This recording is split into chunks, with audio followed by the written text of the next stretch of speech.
Hello बच्चों, आज हम लोग ट्राइंगल्स चैप्टर में जो क्वेश्चन हमने आपको पिछली बार एनसीईआरटी बुक के क्वेश्चंस कराए थे उसी कॉन्सेप्ट पे, उसी क्राइटेरियाज पे बेस्ड आज हम आपको क्वेश्चंस कराएंगे जो डिफरेंट बुक्स में हैं, एनसीईआरटी में नहीं मिलते हैं। जैसे आर.डी. शर्मा, टुगेदर विद, इस टाइप के जो बुक्स के क्वेश्चंस होते हैं वो आज हम आपके साथ डिस्कस करेंगे। ठीक है, जिससे आपका ये टॉपिक और अच्छे से प्रिपेयर हो जाए। तो बच्चों ये पहला क्वेश्चन है, इसमें गिवन है कि एबीसीडी एक स्क्वायर है। अब बच्चों अगर एबीसीडी स्क्वायर होगा तो सबसे पहली चीज ये होगी कि सारी साइड्स जो हैं वो इक्वल हो जाएंगी। ठीक है, हमें जो मेनली फोकस करना है डीसीएक्स और डीएवाई पे करना है। तो डीसीएक्स हो गया ये वाला ट्राइंगल और ये वाला हो गया डीएवाई। ठीक है बच्चों, अलग से दिख रहा है अब आपको। यहां पर आपने देखा कि ये वाली साइड तो इसके इक्वल है ही है। एक बात और आप सबको मालूम है बच्चों, क्या पता है आप लोगों को, बताओ कि 90 डिग्री ईच होगा। क्या होगा बेटा? 90 डिग्री। ये भी 90 होगा, ये भी 90 होगा। ये दोनों बातें आपको मालूम है। एक चीज और दे रखी है कि bx किसके इक्वल है? by के। अब यहां थोड़ा सा ट्विस्ट है, मतलब थोड़ा सा यहां पर आपको दिमाग चलाना पड़ेगा कि अगर bx और by इक्वल दे रखा है, but this is not the part of triangle, क्योंकि ट्राइंगल का पार्ट क्या है? ay और cx। तो देखो, अपना मतलब निकालना सीखो। मतलब वैसे ये अच्छी चीज नहीं है, आपको मीन नहीं होना चाहिए, बट स्टिल जमाना ऐसा है कि कहीं कहीं पर आपको अपना मतलब निकालना पड़ता है गिवन कंडीशन से। जो आपको दे रखा है उसी में से अपनी मतलब की चीज आपको खुद फाइंड आउट करनी पड़ती है। So this is the law, right?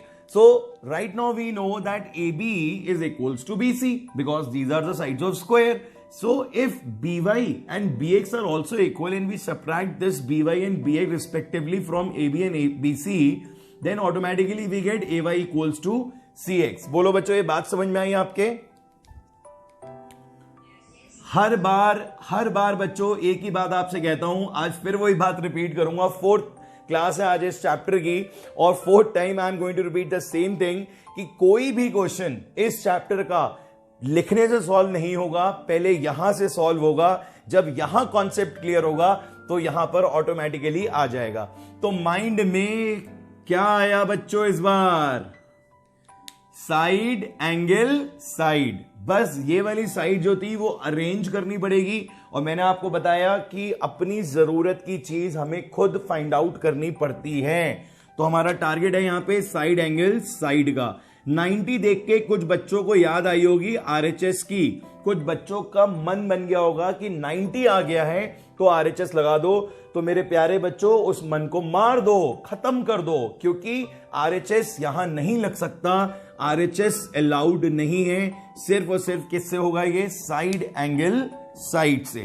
तो सबसे पहले लिखेंगे we know that sides of square are equal, therefore AB is equals to BC, right? It is given and BY is equals to BX. इसका reason हो जाएगा given. अगर ये 1 हो गया बच्चों, ये 2 हो गया, आप लिखेंगे subtract 2 from 1, तो AB minus BY, BC minus BX। तो बच्चों AB माइनस BY क्या बचा? AY, और BC माइनस BX क्या बचा? CX। ये आ गया बच्चों आपके पास जिसकी आपको जरूरत थी। Now you take triangle DCX and DAY, DCX and DAY। कितने बच्चों ने ये स्टेप कर लिया था अपने आप? बोलिए बच्चों। Very good. AD equals to CD, वही same reason, sides of square. Reason देंगे आप, sides of square are equal, then A equals to C 90, दोनों का रिजल्ट 90 हो जाएगा, and AY equals to CX। क्या रीजन देंगे AY इक्वल टू CX? जल्दी बताओ क्या रीजन होगा इसका AY इक्वल टू CX का? जल्दी बोलो।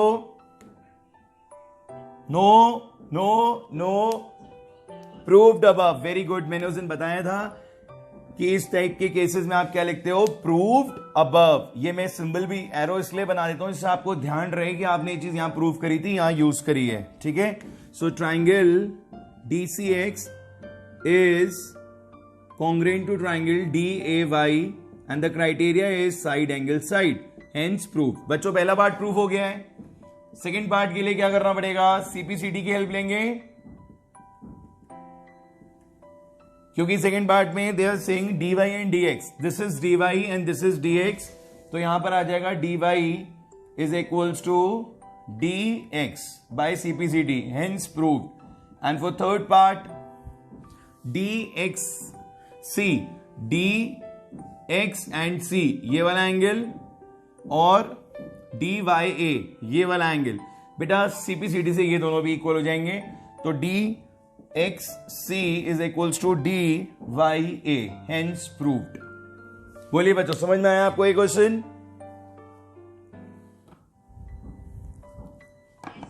कैसा लगा आपको ये क्वेश्चन बच्चों?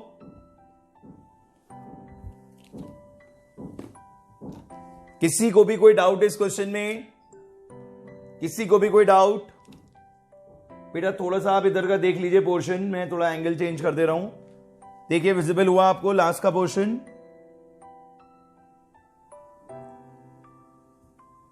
अब विजिबल हो रहा है बच्चों?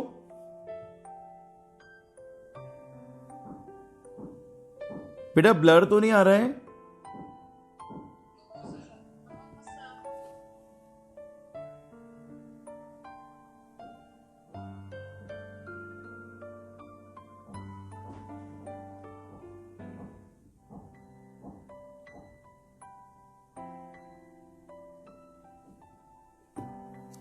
ठीक है बच्चों, देख लिया आप लोगों ने इधर का पोर्शन?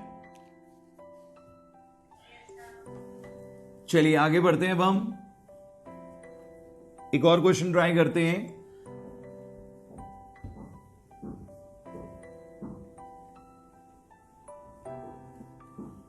देखिए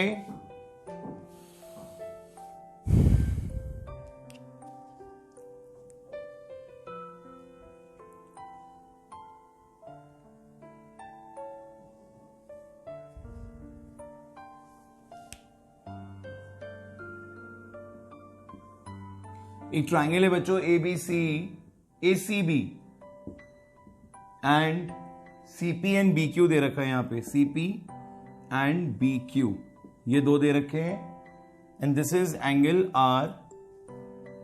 आपको गिवन है AQ equals to AP, BP equals to CQ, right? और प्रूफ करना है आपको ट्राइंगल AQB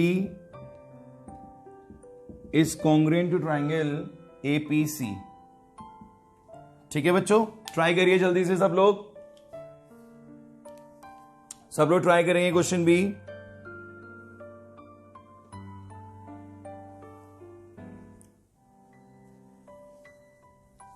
ऊपर बेटा ये A दे रखा है ACB.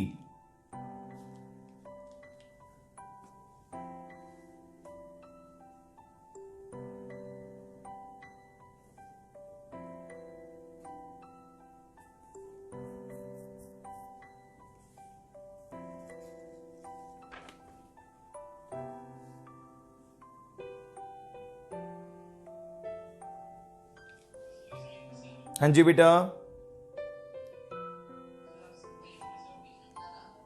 अच्छा, AQ इक्वल है AP के और BP इक्वल है CQ के. अच्छा, आपको प्रूव करना है AQB इज इक्वल्स टू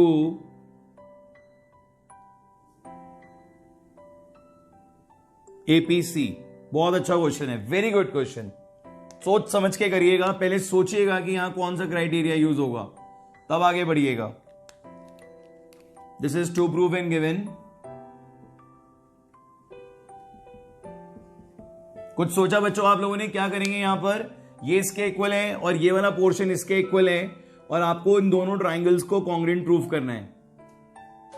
एक हिंट दे सकता हूं मैं आपको कि ये जो एंगल A है ये दोनों में क्या है बच्चों? कॉमन.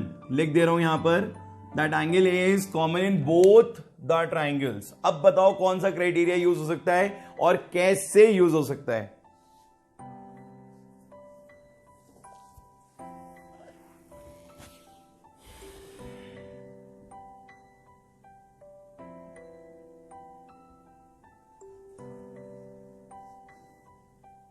ये सारे क्वेश्चन जो मैं आज आपको करा रहा हूं एनसीईआरटी से अलग हटके हैं, पर क्राइटेरिया सब में वही यूज होंगे जो मैंने आपको कल वाली क्लास में कराए थे, साइड एंगल साइड, या फिर एंगल साइड एंगल, या फिर एंगल एंगल साइड। अभी इन 3 क्राइटेरियाज के बेस्ड क्वेश्चन हम आपको करा रहे हैं।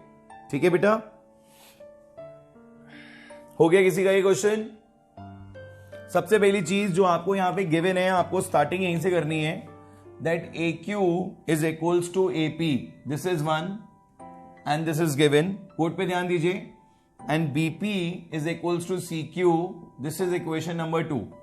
देखो बच्चों ध्यान से, आपने ए क्यू और ए पी को इक्वल रखा और बी पी और सी क्यू को इक्वल रखा, तो इस स्टेप में एक प्रॉब्लम आएगी, because now we are going to add them. देखिए क्या प्रॉब्लम आएगी, अगर आप ए क्यू में बी पी ऐड करोगे तो कुछ बनेगा?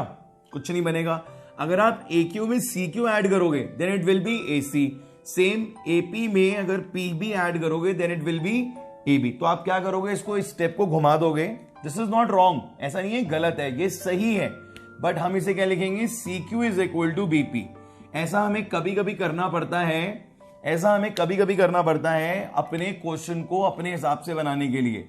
ठीक है, मैं फिर बोल रहा हूं, ये लाइन गलत नहीं थी, सही थी, गिवन दे रखा था, बट हमारी जरूरत जो है वो क्या है, ए क्यू के साथ सी क्यू की और एपी के साथ बीपी की। बोलिए बच्चों, ये बात समझ में आ गई आप सबको? किसी को भी कोई डाउट? बोलो बच्चों, क्लियर है ना ये बात? अब आप इन्हें ऐड कर दो, adding 1 and 2, adding 1 and 2, A Q plus C Q, A P plus B P, ये कितना आ गया, A Q sorry A C, and this will be A B. ये दोनों आ गए और अब ये हमारी हेल्प करेंगे।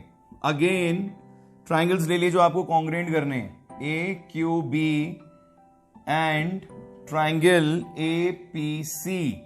सबसे पहली चीज पता है क्या लिखेंगे यहां पर? अब आप सबसे पहली चीज लिखेंगे कि ए सी किसके इक्वल हो जाएगा, ए बी के। ए सी इक्वल्स टू ए बी, और रीजन क्या देंगे, प्रूव्ड अबव। कहां से आया, ऊपर से आया। Then angle A is common, दोनों में है एंगल ए, देख रहे हो आप, दोनों में एंगल ए आ रहा है, तो इसलिए ये क्या हो जाएगा, कॉमन।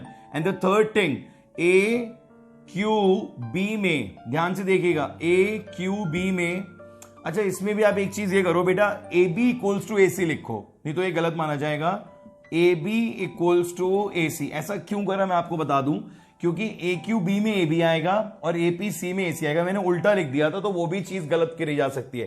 देखो गलत नहीं होता, आप सोचोगे इसमें गलत क्या हो रहा है, ये तो दोनों इक्वल हैं। यहां पर गलत नहीं होता, ये बेसिकली होता क्या है कि एक डिसिप्लिन फॉलो किया जाता है कि अगर ये ट्रायंगल लिखा है तो इसके पहले लिखा है तो इसकी साइड ही यहां नीचे आनी चाहिए, यहां ये ट्रायंगल लिखा है तो इसके नीचे इसकी साइड आनी चाहिए। तो ये कॉन्सेप्ट है, ठीक है। तो हमें थोड़ा सा अटेंटिव रहना पड़ता है कि ऐसी कोई सिली मिस्टेक हमसे ना हो जाए जिसके लिए टीचर हमारे अननेसेसरी मार्क्स कट करे, ठीक है। वो कहेगा नहीं आपने गलत लिखा है, आप उससे फाइट नहीं कर सकते कि नहीं सर मेरा सही है, दोनों इक्वल हैं। वो आपको यही कहेगा कि बेटा आपको ये सीक्वेंस को फॉलो करना होता है, एक डिसिप्लिन को फॉलो करना होता है। तो बेटा इसी डिसिप्लिन के अकॉर्डिंग अब जो नेक्स्ट आएगा that is A Q B में ए क्यू आएगा किसके इक्वल, ए पी के। ये बात सबके समझ में आ गई या नहीं आई, जल्दी बताओ। इसका रीजन क्या देंगे, given and triangle A Q B is congruent to triangle A P C, criteria is side angle side, ठीक है बच्चों। तो जब बीच में एंगल होता है, ध्यान से देखिएगा, और हमने यहां पर ये एडिंग करके ये वाली साइड जो ली और ये वाली ऑलरेडी इक्वल्स थी, तो यहां पर हमने सोच लिया कि साइड एंगल साइड ही एक रीजन है जो हो सकता है कॉन्ग्रुएंट करने के लिए। बोलिए बच्चों, ये बात समझ में आ गई आप सबके? किसी को कोई डाउट? कैसा लगा आपको ये क्वेश्चन भी? मैं एक बार फिर बताऊंगा आपको, एनसीईआरटी में क्वेश्चंस नहीं है, मैं आपको अदर देन एनसीईआरटी के क्वेश्चंस करा रहा हूं। हो सकता है ये आपको आरडी शर्मा में मिले या किसी और बुक में मिले, but they are not in NCERT, ठीक है। तो एनसीईआरटी से अलग हटके क्वेश्चंस हैं। आप इन क्वेश्चंस के ऊपर पेज के ऊपर लिख सकते हैं बड़ा बड़ा एक्स्ट्रा क्वेश्चंस, ठीक है। आप क्या लिख सकते हैं, बड़ा बड़ा एक्स्ट्रा क्वेश्चंस। ऐसा लिख देंगे तो आपको हमेशा याद रहेगा कि ये आपने एक्स्ट्रा क्वेश्चंस करे थे जो एनसीईआरटी में नहीं है। एक और क्वेश्चन करिए बच्चों। ये भी बहुत अच्छा क्वेश्चन है और ये तो आरडी में भी है।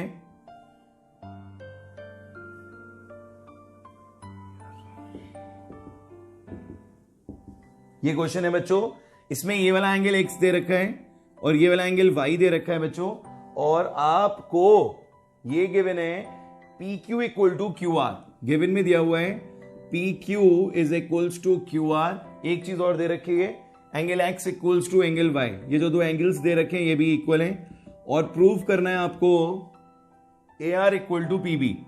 ट्राई करिए सब लोग, it's a very good question. A R equals to P B.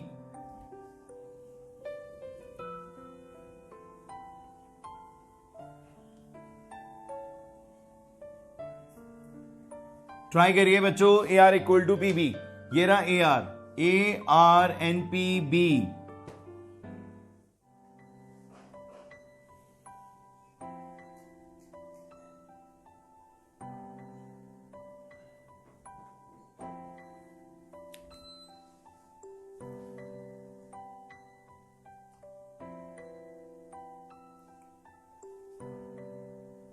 बेटा अब आपको फिगर पूरी विजिबल हो रही है?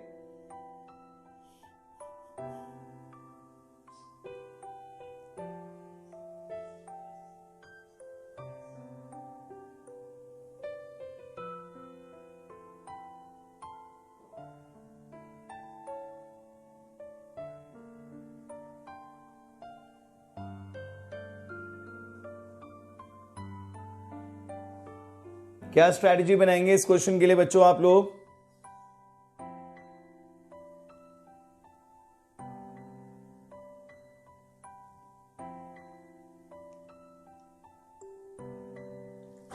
देखिए बच्चों, मैं आपकी हेल्प करता हूं। यहां पर गिवन में दे रखा है Q R N P Q in Q R, right. इसको मार्क करते हैं पहले हम।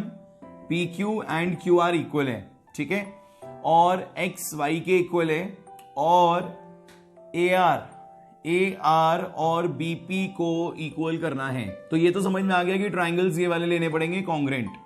अब कैसे होगा कॉन्ग्रेंट? एक्स वाई के इक्वल है, ये वाली साइड इक्वल है, एक एंगल इक्वल है, कुछ थोड़ा सा मिसमैच हो रहा है। ये तो मुझे समझ में आ गया देख के बच्चों कि ये वाला एंगल क्या हो जाएगा,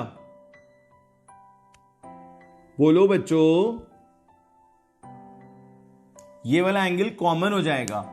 बट एक जो प्रॉब्लम आ रही है ना यहां पे, वो ये आ रही है, क्यों ये क्वेश्चन थोड़ा डिफरेंट है, कि आपको ना एक्स और वाई से पर्पस सॉल्व नहीं हो रहा। If you want to prove, आपका टारगेट क्या है? आपने सोचा कि हमें यहां पर जो प्रूव करना है ए आर और पी बी, ये तब प्रूव होगा जब ट्राइंगल्स कॉन्ग्रेंट होंगे।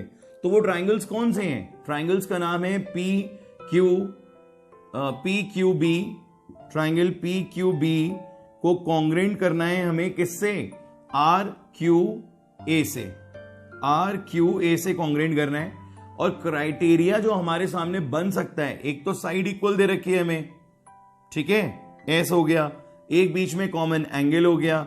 अब और क्या आ सकता है बताइए मेरे को?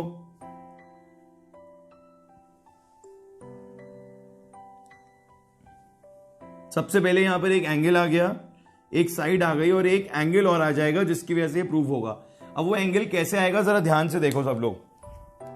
बच्चों हमें ये मालूम है कि x और y इक्वल हैं, बट ये हमारे किसी काम के नहीं है, बिकॉज अगर आप ध्यान से देखो, अगर ये वाले ट्राइंगल की हम बात करें तो ये बाहर हो रहे हैं, दे आर एक्सटीरियर एंगल्स। क्या है बच्चों ये? बोलो बच्चों क्या है ये?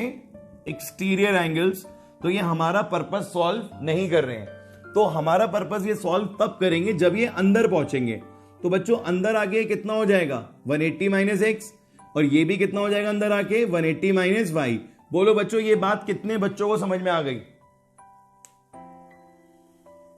सबको समझ में आ गई लाइन कि ये 180 माइनस एक्स होगा और ये 180 माइनस वाई होगा। रीजन क्या होगा इसका? लीनियर पेयर, ठीक है। और क्योंकि x और y इक्वल थे तो 180 माइनस एक्स और 180 माइनस वाई भी इक्वल हो जाएंगे। बोलो बच्चों ये बात एक्सेप्ट करते हो या नहीं?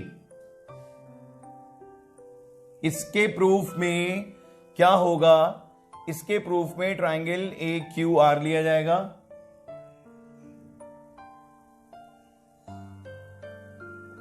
या फिर एक काम ये करो कि आप पहले एंगल्स को इक्वल शो कर दो। QAR हो जाएगा 180 माइनस एक्स, और रीजन क्या दोगे आप? Linear pair. एंड यहां पर भी क्या आ जाएगा? QBP 180 माइनस वाई, और रीजन क्या हो जाएगा? Linear pair. दोनों केसेस में लीनियर पेयर ले लेंगे आप। और बच्चों ये 180 माइनस एक्स हुआ है, 180 माइनस वाई हुआ, और एक्स और वाई इक्वल है। आप लिखोगे x इक्वल्स टू वाई, ठीक है। तो ये 1 हो गया, ये 2 हो गया, इसका रीजन गिवन हो गया, ये 3 हो गया। तो इसको डायरेक्टली लिख सकते हो फ्रॉम 1 2 एंड 3। मतलब लॉजिकल सी बात है कि अगर x और y भी इक्वल है तो 180 से माइनस होकर जो रिजल्ट्स आएंगे वो भी तो इक्वल होंगे। अगर सपोज करो x और y 50 होगा, सपोज कर लो, तो ये भी तो 130 आएगा, ये भी 130 आएगा। तो from 1 to 3 we can say that QAR is equals to QBP। ये बात सबके समझ में आ गई? बोलिए बच्चों, ये स्टेप समझ में आ गया कि वो हो गया 180 माइनस एक्स। फिर से देख लो, अगर ये x होगा तो ये 180 माइनस एक्स होगा, ये y है तो ये 180 माइनस वाई होगा। और अगर x और y इक्वल हैं, एंगल x और y इक्वल हैं, तो ये दोनों भी आपस में इक्वल हो जाएंगे। इसको लिखने का तरीका यही होता है बच्चों, फ्रॉम 1 2 एंड 3, ठीक है। सो ट्राइंगल PQB एंड RQA, अब आप लोग कर लेंगे इसको इजीली, कोई प्रॉब्लम नहीं आएगी। सबसे पहले साइड्स के बारे में लिखिए, पर ये देख के कि कौन से ट्राइंगल के नीचे कौन सी साइड लिखनी है। सबसे पहले आप लिखेंगे PQ equal to QR, PQ equal to QR, reason है गिवन। एंगल नहीं बच्चों, सबसे पहले एंगल आएगा, क्योंकि यहां पर क्राइटेरिया एंगल साइड बन रहा है। ये नहीं लिखेंगे हम, सबसे पहले हम एंगल लिखेंगे, common angle, that is Q। Angle Q is equals to Q, reason हो जाएगा कॉमन। फिर बीच में साइड आएगी PQ इक्वल टू RQ, यहां पर आ जाएगा गिवन। और फिर उसके बाद एट लास्ट यहां पर क्या आ जाएगा? ये वाला part QAR is equals to QBP, reason दे देंगे proved above. So triangle PQB congruent हो जाएगा RQA के, और क्राइटेरिया हो जाएगा एंगल साइड एंगल। और बाय CPCT बच्चों हमें जो प्रूव करना है वो आ जाएगा, that is AR is equal to PB। आप ध्यान से देख सकते हैं कि AR is the part of triangle, AR is a part of triangle RQB and BPPB is a part of triangle PQB. तो hence proved। ठीक है बच्चों, तो इस तरीके से ये सारे क्वेश्चंस होते हैं यहां पर, जो आपको देखिए बेसिक्स वही हैं। अगर मैं आपसे कहूं कि किसी भी क्वेश्चन में कोई नई चीज आज मैंने आपको पढ़ाई, तो ऐसा बिल्कुल भी नहीं है। सारे बेसिक्स ओल्ड यूज हो रहे हैं, जो आपने प्रीवियस 3 क्लासेस में पढ़े थे वही क्राइटेरियाज यूज करें। अभी तक हमने एक भी क्राइटेरिया यूज नहीं करा है, ना तो SSS और ना ही RHS। सो इट मीन्स कि क्वेश्चंस का लेवल कैसे इंक्रीज होता है? बाय डूइंग सम फ्लक्चुएशंस, ठीक है। जैसे यहां पर x बाहर दे दिया, तो अब हमें दिमाग लगाना है कि अंदर वाला एंगल चाहिए तो 180 माइनस एक्स करना पड़ेगा या 180 माइनस वाई करना पड़ेगा, ठीक है। और फिर बाद में हमें उन्हें इक्वल करना पड़ेगा।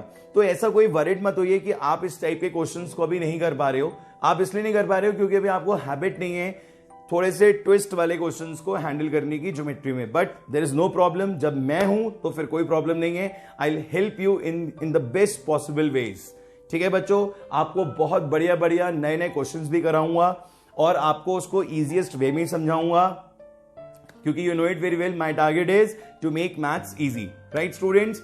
सो keep doing hard work, repeat all the questions again. Geometry की यही है कि जितना पढ़ते जाओ उसको एक बार दोबारा प्रैक्टिस करो, but written practice is required. ऐसा नहीं है कि आपने रीडिंग कर ली, अगर रीडिंग कर लोगे सिर्फ तो फिर रीडिंग वाले ही पैटर्न से आएगा, ठीक है। अगर आप बार बार प्रैक्टिस करोगे, क्वेश्चंस को ट्राई करोगे, then you will be very confident and you will do all the questions, right students. So कल मिलते हैं नेक्स्ट क्लास के साथ और आपको आगे के और बहुत बढ़िया बढ़िया क्वेश्चंस कराता हूं, ठीक है बच्चों। तब तक के लिए tata bye bye, God bless you, have a good time.